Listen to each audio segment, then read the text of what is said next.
Hi, everyone. Welcome back to Jay is for Justice. My name is Jay, and I am your host. We are going to do an update on missing college student Riley Strain.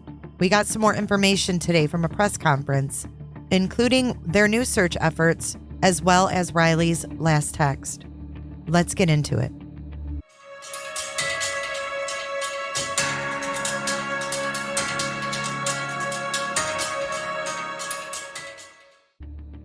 Riley Strain, 22, was last seen on Friday night as he left Luke's 32 Bridge Food and Drink in Nashville's Broadway area.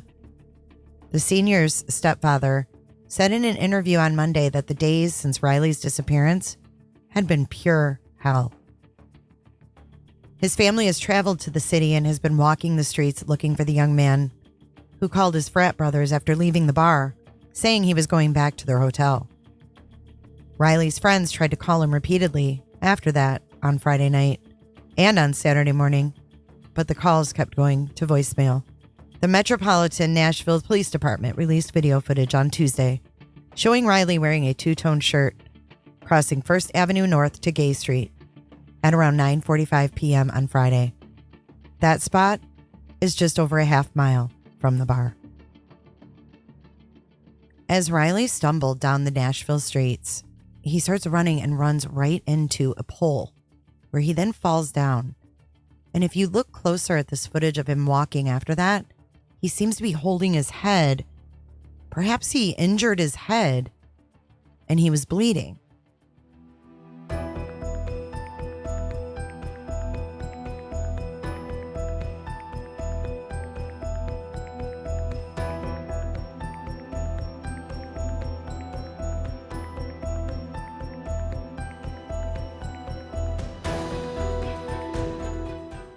Newly released video shows that Mr. Strain spoke briefly to a police officer minutes after leaving the bar. Nashville Metro Police said that the student did not appear to be distressed during the encounter. You be the judge. Here's that clip. How you doing, sir? I'm good. How are you? Good.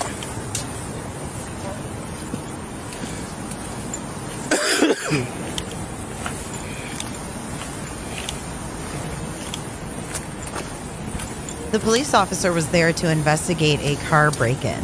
It looks like Riley might be running, and then he stops and walks past the police officer. But you can see Riley going down the sidewalk almost to that bridge. It was over here on Gay Street, near First Avenue North. Now let's slow it down and watch Riley approach and walk away from the police officer.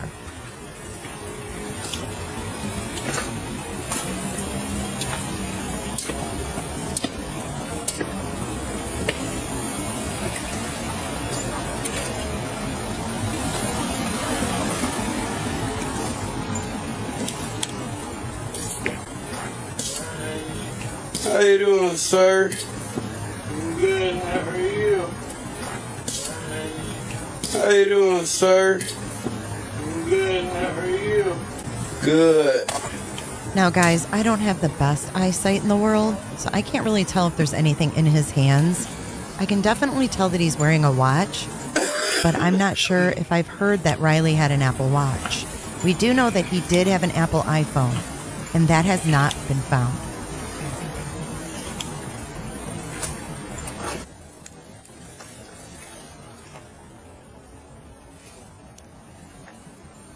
It's over here on Gay Street, near First Avenue North. At first glance, I thought I could see Riley down by the bridge, but now when I zoom in, I'm not so sure.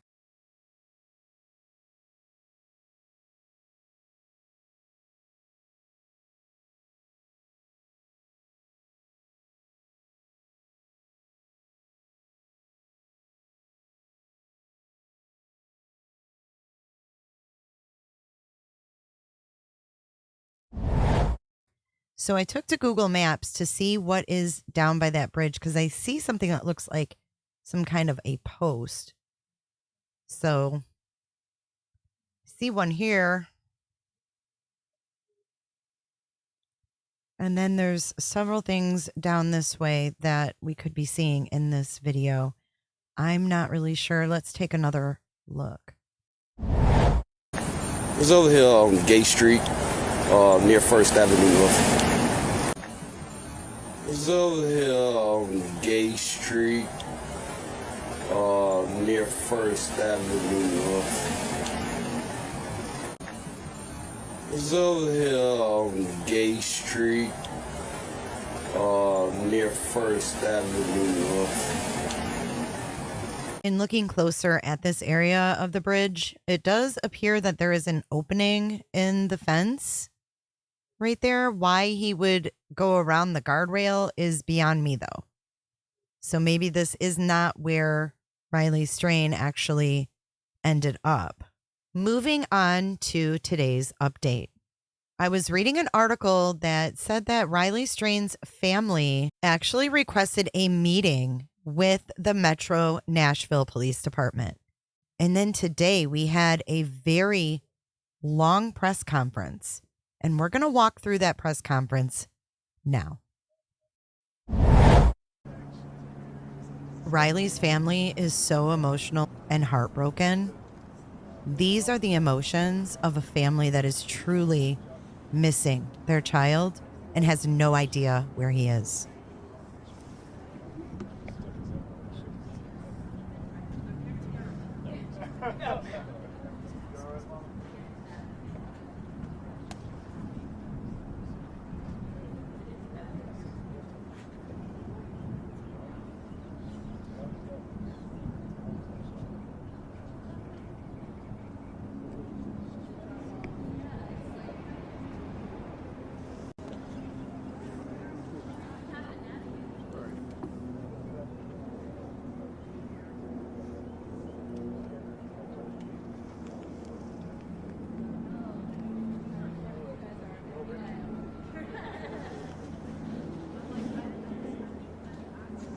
They said they'd be here. So.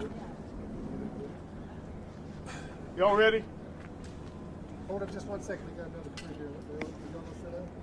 Oh, you know what? Does anybody in the family know how to do a live Facebook?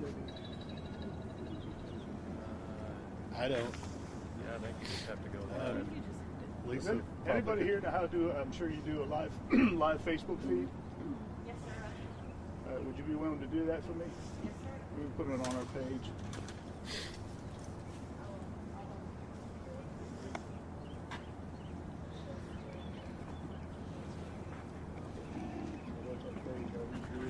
I have new kids. need to move over some. Y'all ready now?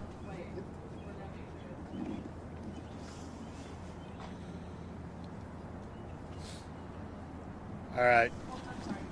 Do you mind if I help her get names? No, not No, yourself go out. right That's ahead. fine. I prefer that actually.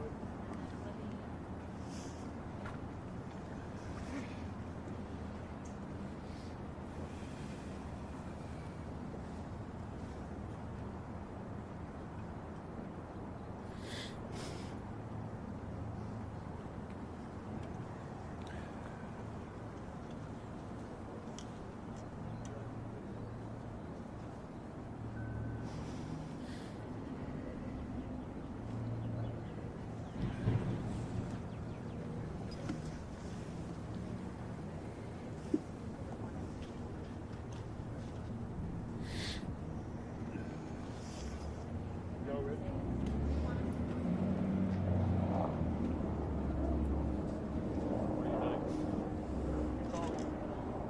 What you can do.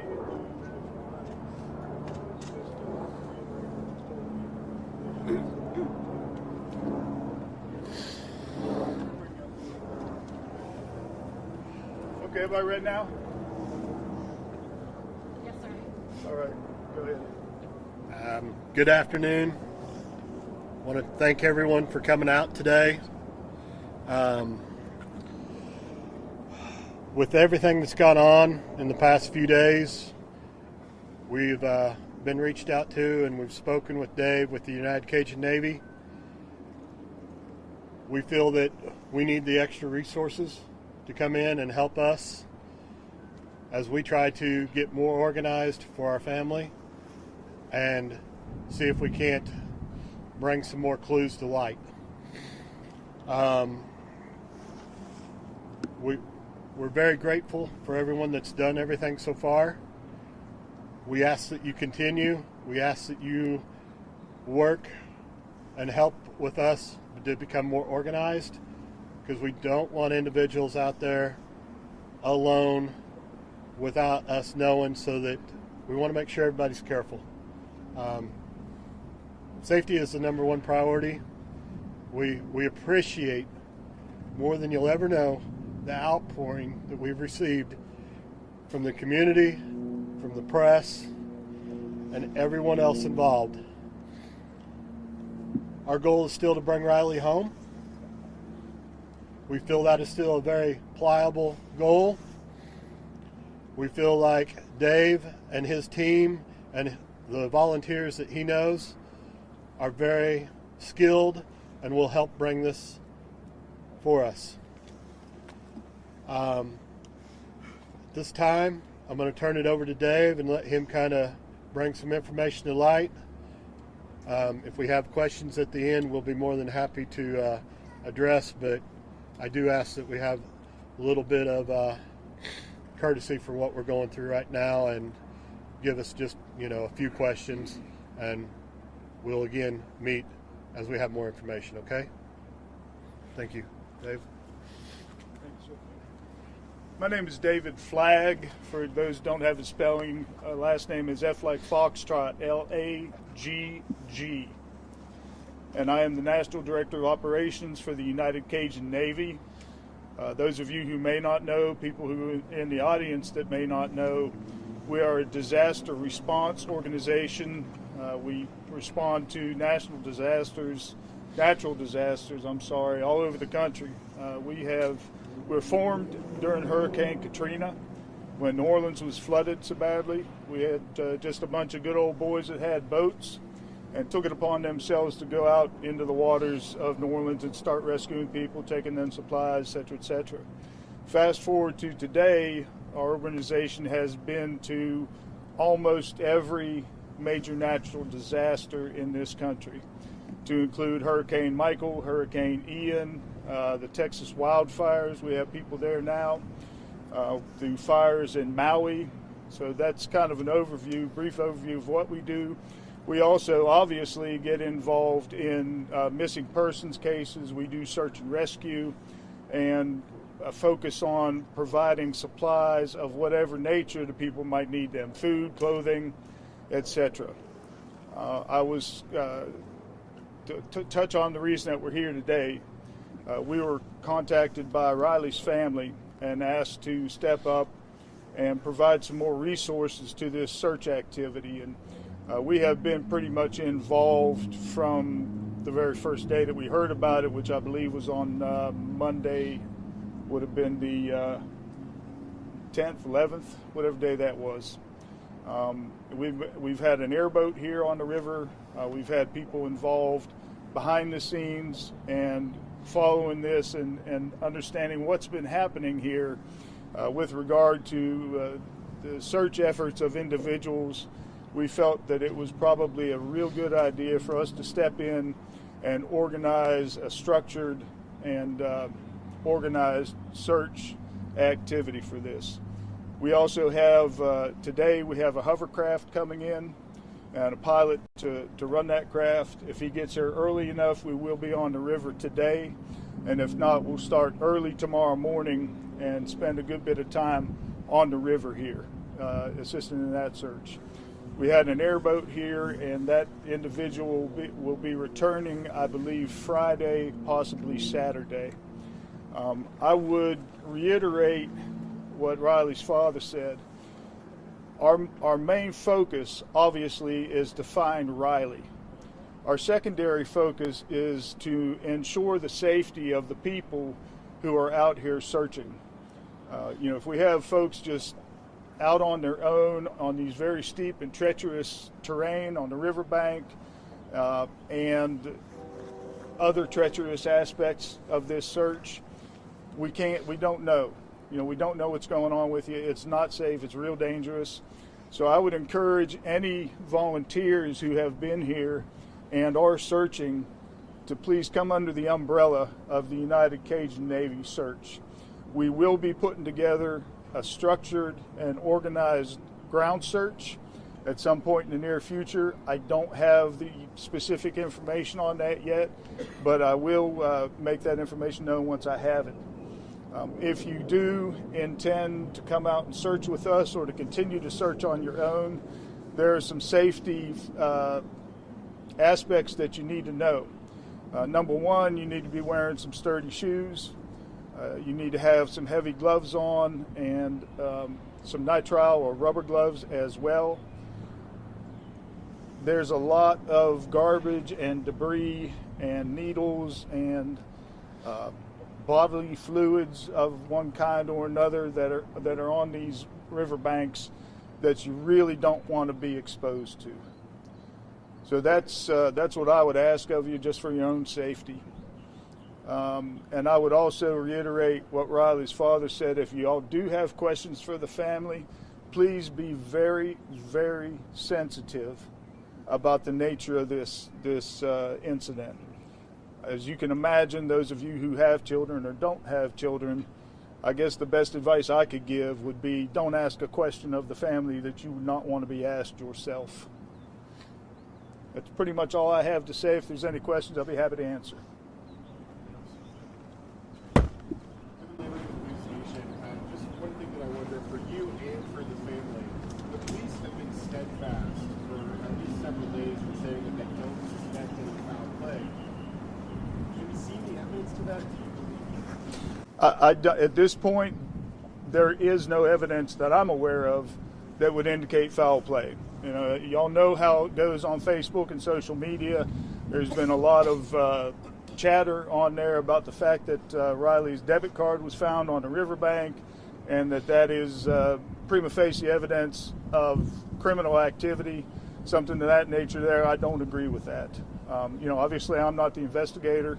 We have a couple of representatives from MMPD here, and I'm sure they have something to say about it, but I would very seriously at this point doubt that there's been any criminal activity. Brendan Tierney with WSMV4. Chris and Michelle, you guys are obviously asking for more people to come in and help at this point. Are you satisfied with the job Metro Police have done, and what are you hoping that this additional volunteer effort will do to help you? Yes, we feel like they've handled it well. We know that there's an excessive amount of information coming into them that they're having to dissect. It's hard as a parent, as we are now 10, 11, 12 days into this, and we're trying to, find Riley, come up with, an outcome here. And so, yes, as the days drag on, we are frustrated. We know they're doing their job. We've seen what they've got, We know they're doing things that we haven't been informed about. That's probably with any investigation like this. There's details that they're not going to share with us that we're sure they're working on too. We don't know what all for sure exactly what they've done as far as searches goes. We don't know some of the information, but that's not to say they haven't done it. Exactly. And, Dave is kind of an extra resource for us, a point of contact with his foundation, his group, to be able to help us so that we can focus and make sure that we're doing everything as best as possible.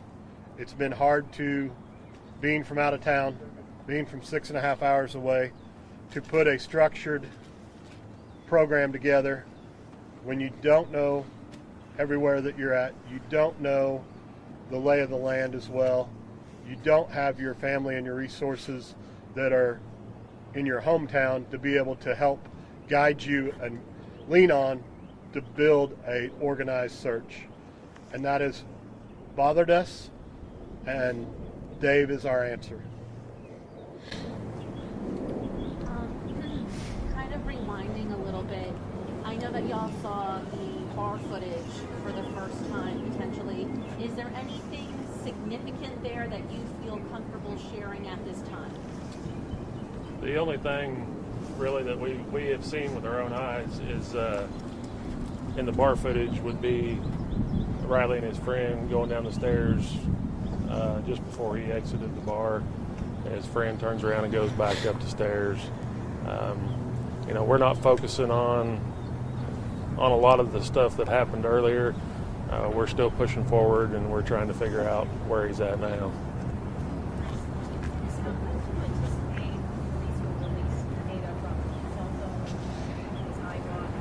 I am not able to comment on that at this point. I know that they're still digging through information, so hopefully they'll be able to provide information here, as we move forward.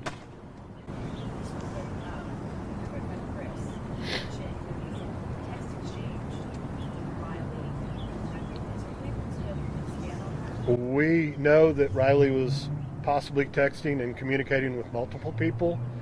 Again, we don't know the exact people. We don't know the exact timeline, or who the last person was. Anything right now would kind of be speculation on our part to exactly what that was. No need to muddy the water. So I'm sure the detectives, as information becomes available that is pertinent like that, they will provide to us, and we will share as we can. And again, we have a couple representatives from the police department here, and that may be a question that you could ask them. Before they come up, there's just, anybody else have questions for the family before I interrupt? I do. Michelle, the last time you and I spoke, you told me he was here with 50 of his fraternity brothers. Not one of them left the bar to go with him. I know you were close with some of his friends as well. What have those conversations been like since? With the boys. I mean, they're heartbroken also. I mean, he's their best friend. And we love these boys like our own.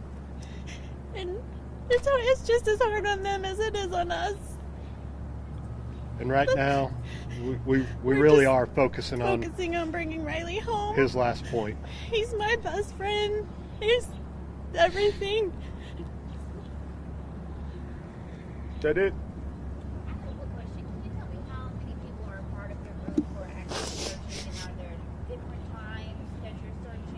So we are an all-volunteer organization. So people who work with us, volunteer with us, have jobs, have families. And so there's, at any given time, that number is going to fluctuate. Sometimes it might be 2 people and sometimes it might be 200 people. At this point, I am the only boots on the ground for the United Cajun Navy, and that is going to change here very shortly. We're going to get as many people who are associated with our organization involved in this search. The ground search is what I'm referring to. We have a couple representatives from MMPD who'd like to speak with you, but before they do, there's one thing I do want to say, and if I hurt somebody's feelings out there, oh well. I'm a retired Pennsylvania State Trooper. There has been a lot of chatter on social media about the police are or are not handling this investigation properly. They should have done this. They should have done that. If you're not a trained police officer, your speculation is just that, just speculation. I've been in constant contact with Detective Chandler, and I know that they have been making every effort that they can to bring this investigation, this search to a close. So please, you folks out there on social media, think real hard about what you're going to post before you post it. And that goes as well for posts about the family and about this investigation. The family doesn't really need to see posts on social media that say, well, maybe there's a serial killer out there and that's where he chunked him in the water. That's not cool. Anybody got a question for me? Yes, ma'am.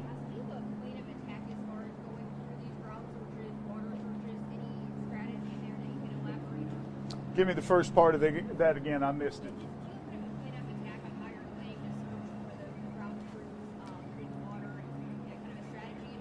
Yes, ma'am. Well, like I said, we have 2 boats coming, and that's going to be obviously our water search. This terrain presents a very, very difficult challenge for a ground search. I'm sure y'all have seen on TV that, when there's a field or a wooded area that you have a line of people 2-3 feet apart, everybody just walking through. This is not going to be that. Also, the terrain is going to be very difficult to use any sort of tracking dog. Again, just because it's going to be very difficult to walk. So my goal, and part of the reason that I came down here early today, is so I could get my eyes on the terrain. I hadn't seen it yet, and formulate a plan for that. The plan right now is very loose and informal. We want all the volunteers to meet up with me before we go out, and probably about the only way that we're really going to effectively be able to do this is put people in 2s and 3s, potentially 4s. We are working on getting some supplies, ropes, etc., that are going to enable these people to safely traverse this terrain. If there is anybody out there who would like to contribute to that effort, please feel free to go on our website, thank you, which is UnitedCajunNavy.org. And there's a donate button. You can feel free to donate there. But that's my next step, is to get the supplies and the equipment that's needed to be able to conduct this search safely. And that's, as far as the plan goes, that's all we have right now. Anybody else? Yes, ma'am. Do you plan on staying towards the river in your future searches or other downtown areas? And if you give me a list of supplies, I'll get to working on getting them. Okay. Yeah. Yes and yes to your questions.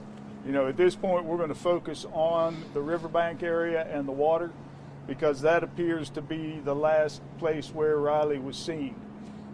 We have the last video footage that we have of him, I believe, is from this camera. Is that right?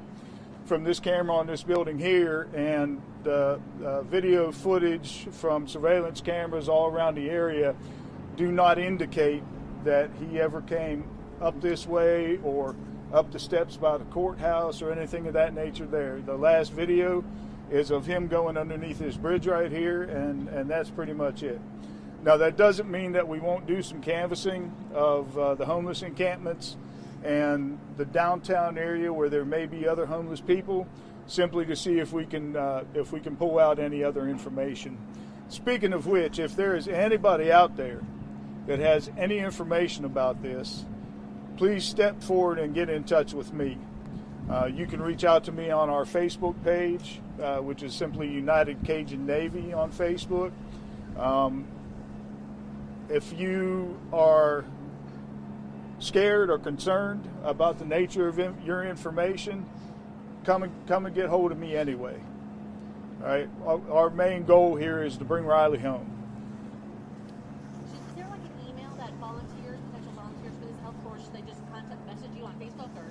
Yes, you can message us on Facebook, and our email address is info@UnitedCajunNavy.org, and that's United Cajun is CAJUNNAVY,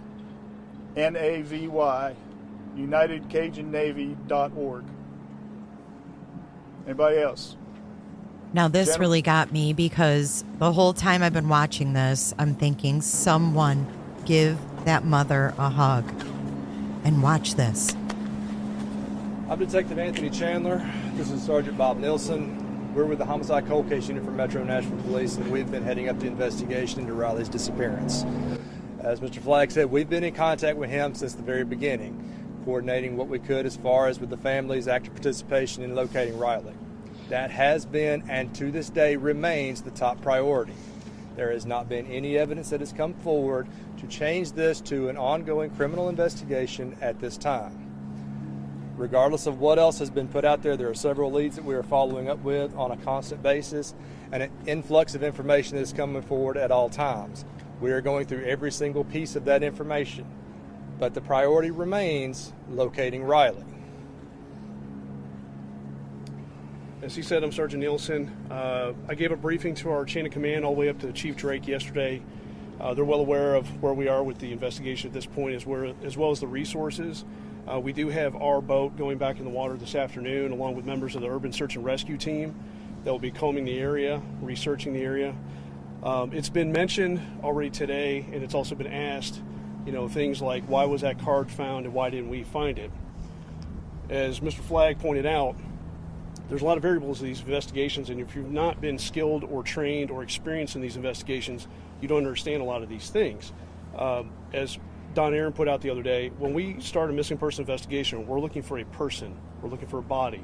We're not looking for small pieces of evidence. Can we miss some things? Sure.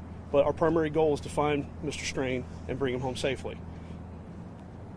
Think of it like a large crime scene. A lot of times you have to deal with the victims first before you can go back and start looking for those precise pieces of evidence. Okay, that's kind of our focus here. We're looking for Mr. Strain, then we go back and look again. And because these two ladies over here were kind enough to volunteer their time and helped us by finding that, now we can do a more refined search with our urban search and rescue, which is what they're going to be doing this afternoon.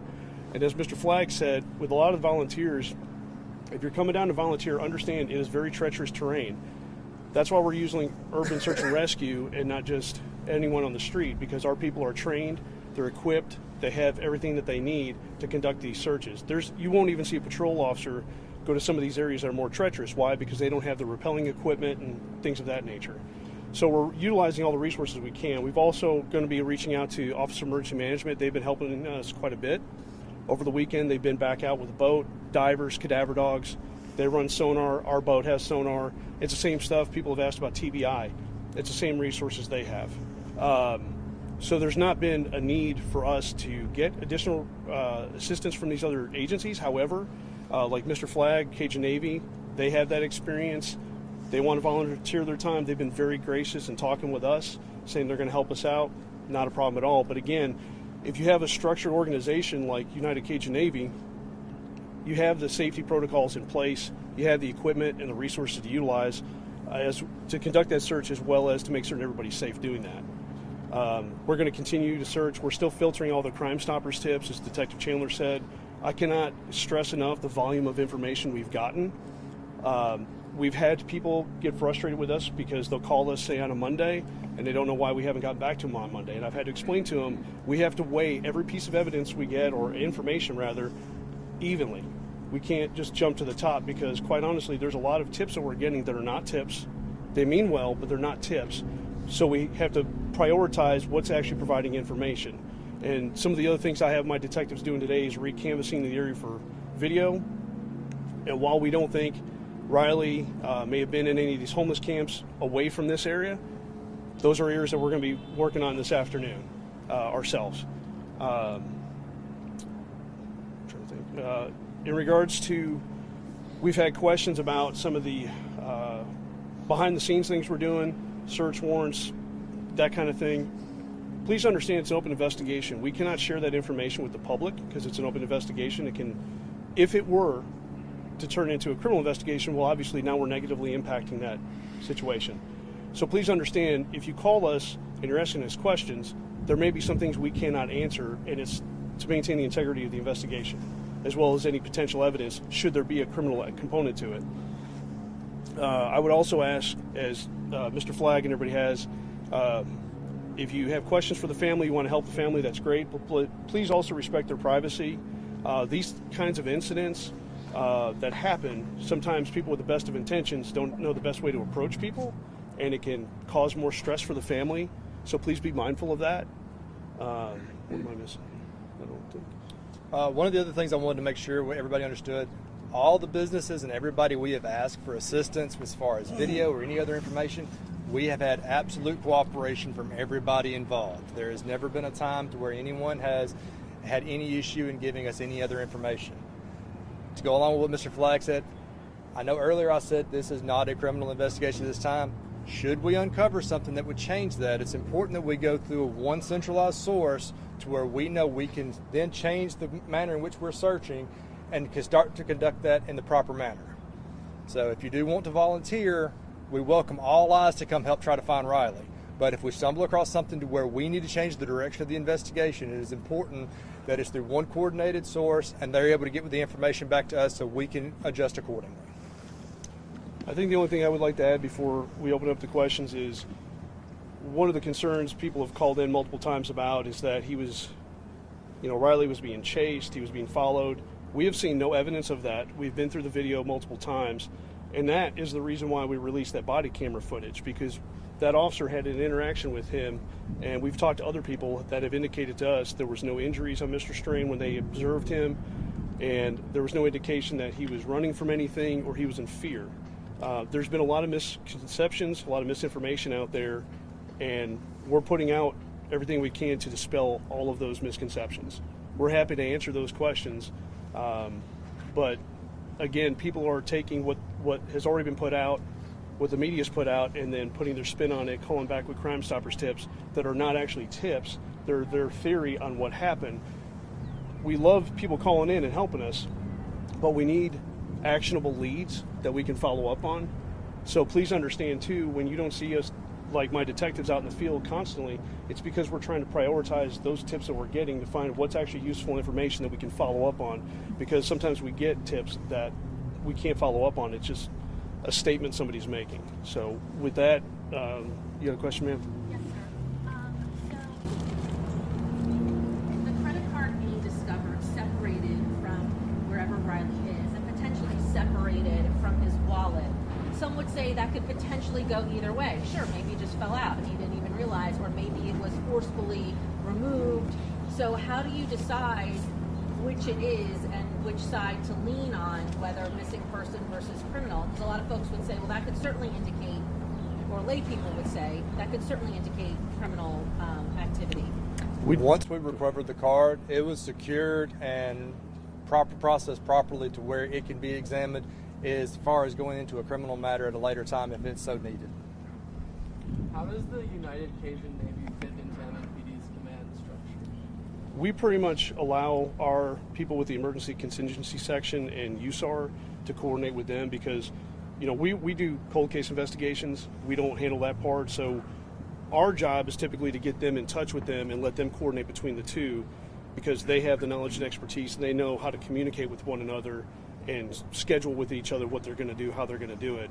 It would be kind of a moot point for us to step in the middle of that, other than to act as a liaison to get them in contact with one another. You said get them in touch with them. With one part of our department that handles like the urban search and rescue and the boat searches and everything, we get that unit in contact with Mr. Flagg. So they're coordinating their efforts. That's what we plan on, because our resources are coming back out this afternoon, and that's kind of our goal is with Mr. Flagg here today, is get him in touch with the supervisors over in that unit so they can make that coordination.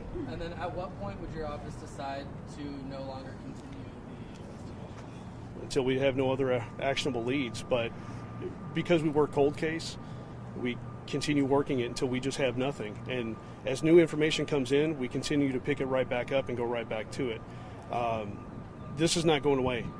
This is not going away anytime soon. And I have detectives that work cold case homicides that are decades old, and we continue to work on those. In fact, one of my detectives has been able to close 2 of them last year.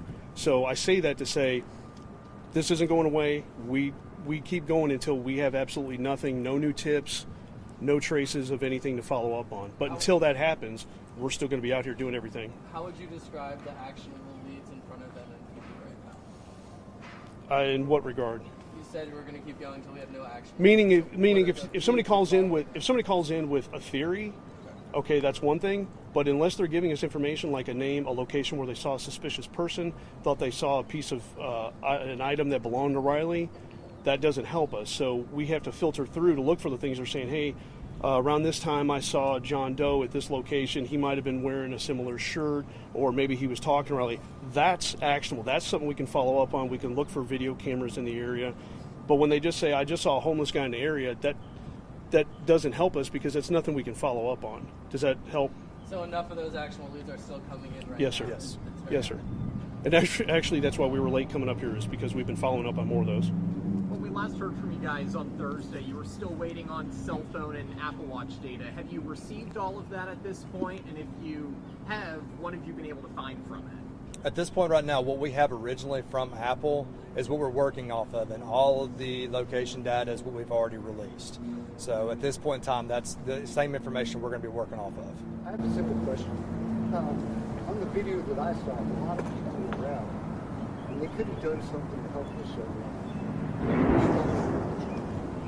And maybe we should push the Nashville. If you see that happen, don't be afraid to help somebody.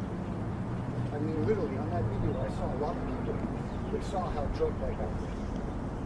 It could have been stopped. Somebody could have said, hey, man, help, are you okay? Especially once you see somebody falling. You know, you're 100% correct. Yeah. And unfortunately, that is the state of our society. I know, everybody's today. scared to help somebody. And I agree with you 100%. You know, Nashville population, if you see something, say something or do something. Yeah. Simple as that. Because I watched that and I'm like, nobody did anything to say, hey, man, this guy shouldn't be out walking around. Right, right. So, any other questions? God bless you guys. Can you Right? say your name and spell it one more time in your title? I'm Detective Anthony Chandler, Chandler. I'm Sergeant Robert Nielsen, Nielsen. Metro Nashville Police Department, Cold Case Unit. You had a question, sir? Could you all just go over again what it is that's making you say that there's no sign of foul play and this is not doing a criminal investigation at this time? Is it a lack of evidence to the contrary, or do you have other information that suggests that? Well, right now, it's a lack of any evidence of a crime being committed. A lot of people have come up to us with various items claiming that it's indicative of it. And please understand, as a supervisor, I've been working homicides for 10 years. He's been working them for a long time as a detective. And we're skilled in criminal investigations. What, evidence can be, different possibilities, whether physical evidence, whether there's digital evidence or whatever. And if we don't have anything like we don't at this point that indicates that there's any indication of foul play, then if we go down that rabbit hole, then we're wasting resources and time from possibly looking for him, because now we're looking for evidence of a crime. And while we're open to the possibility it could be a crime, I mean, obviously there's always that possibility, right? But we haven't seen anything. And just because his bank card was found there, just because somebody heard something, until we have more to shore that up, we can't say that a crime occurred. So as soon as we have anything, if it exists, that indicates a crime occurred, assault or whatever the case may be, we immediately follow up on that. But we have to have evidence or probable cause, and a lot of people don't understand what probable cause is, but we have to have probable cause a crime even occurred. So that's why it's easy to jump to those conclusions, but that's where we have to tell people, this is why we don't do things at an accelerated rate. We have to do things methodically, like Mr. Flagg and his team, they do methodical searches, right? Our urban search and rescue, they do methodical searches, because if we just jump to conclusions every single time, we could actually miss more evidence, whether there was a crime or not, but still evidence of where he had been or what happened to him, if we're just running all over the place going, oh, what crime happened, but now we're not looking over here anymore. Does that make sense? Does that help? Has there been any other evidence connected to Mr. Strange since Sunday? Not that I'm aware. In which regard? As far as physical evidence, is that the only? No, outside the debit card, sir. that's the only physical evidence we have right now. Oh, and somebody did find a phone, but I just want to put out there, it is not a phone that he had. He had an Apple phone. This was a Google Android phone. So I know that that's been a question that's come up as well. I just want to go ahead and clarify that. Sorry, you said someone found a phone. Yes, ma'am. They found it in the vicinity. They brought it to us immediately while we were out there Sunday. We did collect it just because we don't know who it belongs to. Don't know if it is in relation to this case. But right now, it's not his phone. We know that because we know he had an Apple phone, Apple Watch. This was an Android device. They were all on Broadway. Given that there are so many search areas now, search engines that are now participating in this effort, are you positive? How positive are you that Riley is still in this? Well, we're not, but we're searching everywhere. Last Friday, we got a call that they thought they saw him up towards the Titans practice field somewhere, and we went out there and looked. So we're not just limited to here, but when we have somebody go missing, you have to start with the last place they were seen. You can't be that you know for a fact that they were seen. You can't just go, well, I thought I saw him over here, because a lot of people think that the video cameras everywhere catches everything, and they don't. We have people claiming there's video across the river, but some of them don't reach this riverbank. So if we start searching over there, but we don't know he was over there, but we know he was on this side of the river, this is going to do us more good, because that's going to allow the people that are trained in doing searches to have a starting point and have more tangible things to look at, as opposed to just going around and speculating which areas he could be. Obviously, if we have something that leads us further down, we will. But right now, that's why the areas that they're focusing on is this immediate area, because we know for a fact that was his last known point of contact with anyone. We know Riley was asked to leave the bar around 9:35. We've seen the subsequent videos, but can you give us a timeline of where he was at on Broadway or other places in the city prior to the Brian's bar? Prior to that is he was here with his friends enjoying a night on Broadway. Our focus begins when he leaves from that location, and then he starts going up 3rd Avenue to Church Street and proceeds over the Gay Street corridor right below us, because that's where he went missing. But there was a big question of whether or not he was overserved on Broadway. The Brian's bar came out and said he had one drink. Were there other bars that he was at that you guys were looking into whether or not he was overserved? We're pulling video surveillance from every location that we're aware that he was at. As far as this time right now, like I said, our focus is on locating Riley. Anything subsequent from that will be followed up once we've concluded that part. And unfortunately, we're going to have to kind of end it there for us. We have some follow-ups we have to do right now, but our PIO office will definitely be putting out more information as we get it.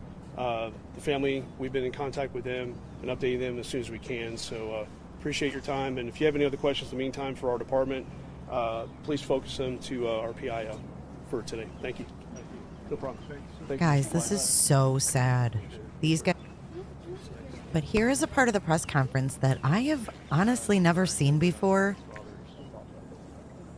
2 TikTokers found the debit card of Riley's yesterday. So just real quick, I wanted to tag on to a question that was asked about the Cajun Navy's relationship with MNPD. And it's a cooperative relationship. We're not under their command, they're not under our command. However, we do defer to them first. We don't take any significant actions without checking with Detective Chandler first. We've got 2 young ladies here who have been doing some extensive searching. These are the young ladies that found Riley's debit card. We're not going to use names. We're going to just let them be anonymous. But they have some suggestions and some information for other potential searchers. I guess hi. I guess the most important thing that we want to make sure everybody knows when you are joining us to search is I have layers under these jeans. I have boots. We have masks because when you are moving stuff, there is stuff flying everywhere. You have to have gloves with grips. There will be rocks falling. So you have to be very careful. If you want to wear a helmet, that's something we really might suggest. We haven't done it. It's very difficult to go down this embankment, but it's extremely possible, especially if you're able. You're just going to have to be very careful with your footing, and we really, really recommend gripped gloves because we've been using that to grab onto branches to either bring ourselves back up or to move around. Once you get down there, you are going to be walking across the river on rocks, and they are wobbly, and as we said, there's other rocks that will be falling down. Be very, very careful, and do not go alone.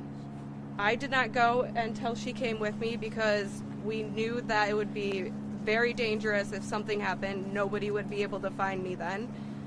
It's very, very hard to actually hear each other down there too. Even if we're just like 15, 20 feet away, I can yell to her, and it's hard to hear. I guess if you guys have any questions, I can answer it, but that's about all I have to say at the moment. Perfect. Thank you, ladies. Yes. My hat's off to those 2 girls, because that sounds like really rough terrain. After the discovery, though, of Riley Strain's bank card, which was not yesterday, but Sunday, by a pair of TikTokers, has caused Riley's friends to question certain decisions the police have made. Chris Dingman, one of Riley's friends assisting in the search, questioned why a detective was not assigned to Riley's case until 2 days after he was reported missing. Mr. Dingman said he wished something would have been done sooner. The first 48 is so crucial. All right, that's, I think, pretty much all we have, unless there are other questions. Okay, once again, yes, sir.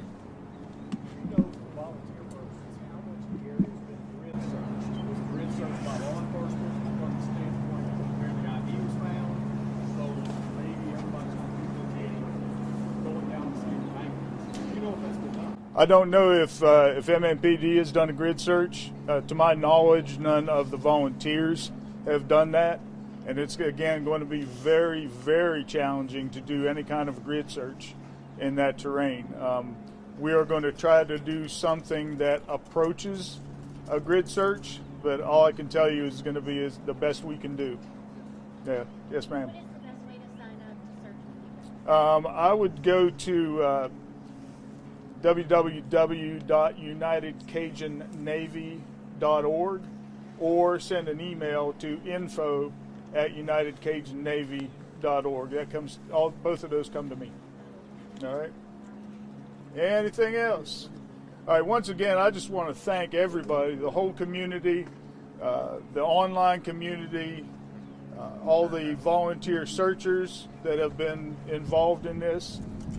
You know, you folks are going to be the ones potentially that break this case open. So keep on doing what you're doing. Keep your eyes open. Keep your ears open. If you see something, say something. And again, once we figure out when we're going to do this organized search, we will let the media outlets know, and they can push that information out for us. All right? The owners of the shops where Riley stumbled into that pole, which was caught on that video, have also reportedly not been questioned. One of the owners was quoted as saying to Fox Nashville, "People that own the businesses were not talked to. That, unfortunately, is what's going on in this situation." Riley's friend Chris also expressed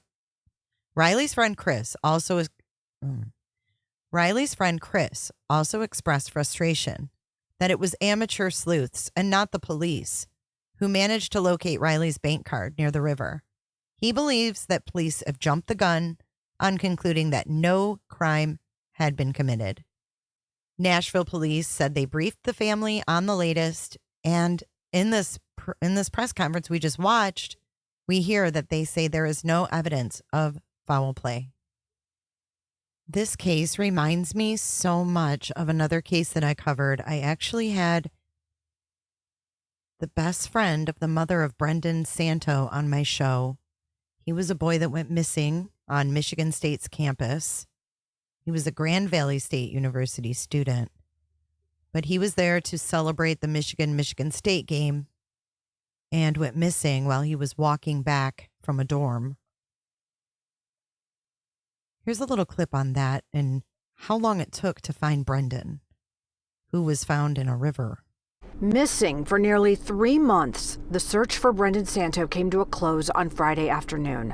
Authorities located his body in the Red Cedar River underneath a log jam about 1.5 miles from where he was last seen on the campus of Michigan State on October 29th. We still have no reason to believe that foul play is involved or that Brendan intended to harm himself. The Grand Valley State freshman, originally from Rochester Hills, was in East Lansing for the Michigan State game when he went missing.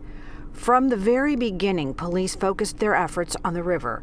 The Oakland County Sheriff's Office was just one of several agencies that assisted in the search. We had spent weeks searching probably a good chunk of the river before this location that ended up being further downstream. It was a very complex and dangerous point of the river to search, and it required a lot of resources to do that, just based on the location, the complexity of that area, and the entanglement hazards and debris. They had to be very precise with the cutting of the chainsaws to remove trees and ice and other kinds of things to get to the young man with obviously out, doing any harm to him as it relates to his body. Brendan's disappearance garnered a tremendous amount of support.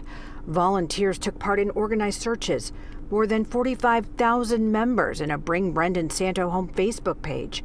And just 1 day before his body was found, a reward for tips about the case was increased to $30,000. And obviously our prayers go out to the family. I mean, obviously they have closure, but not a solution that they ever dreamed or hoped would be the end. But how did this happen? An autopsy will likely reveal key details as to exactly how Brendan died. Potentially, did he trip, fall, hit his head, be rendered unconscious, which again would be no suffering, and then plunge into the water, or was there any alcohol, and all those kinds of things will be determinative via the autopsy. I just want to highlight, how much we appreciate everybody that's come out to help us, both from the civilian volunteer side, the Santo family themselves, the resources that they've provided, and all of our law enforcement partners from all over the state of Michigan. Now, Brendan was a hockey player, so people are taking their hockey sticks and putting them outside their house and taking pictures of them and posting them on social media with the hashtag #SticksOutForBrendan Horrific end to a very sad case, but it sounds so similar to Riley Strain's case. I can't help but wonder if they're going to find Riley in that river. If you want to watch my video on Brendan Santo, click the link above. I hope you enjoyed tonight's premiere, and I hope that Riley Strain's family gets some news very soon. Please hit that thumbs up on your way out and consider subscribing if you are not already a subscriber to my channel. Thanks for watching, and I'll see you guys in the next video.